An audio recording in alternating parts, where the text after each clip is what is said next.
Awit, ika-28 kabanata. Dalangin upang tulungan. O Panginoon ko at tagapagtanggol, pagtawag ko'y dinggin. Dinggin mo, O Yahweh, ang aking pagdaing, ako ay sagutin. Masasama ako sa mga yumao kung di mo pansinin. Pag ako'y humingi sa iyo ng tulong, ako ay pakinggan.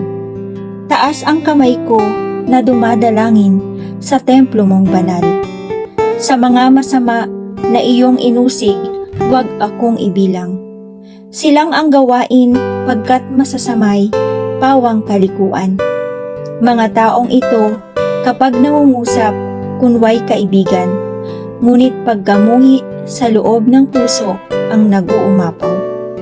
Pagkat ang kanilang ginaway masama, parusahan sila sa maling gawaing kanilang ginawa. Sa lahat ng ito, sila ay hatulan ng parusang tugma.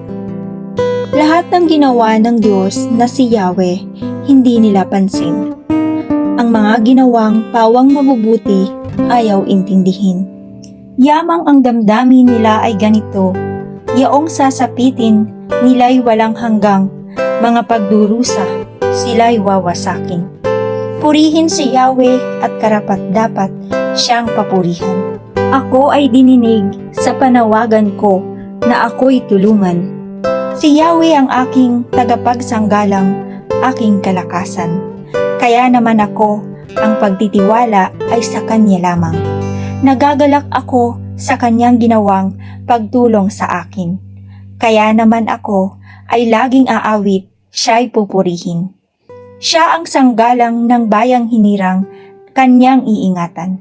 Ililigtas niya at ipagtatanggol ang haring hinirang. Pagpalain sila, ingatan mo Yahweh, sila'y iyong kawan. Iligtas mo sila't nang di mapahamak ang mga hinirang. Bilang pastol nila, iyong kalingain sila habang buhay.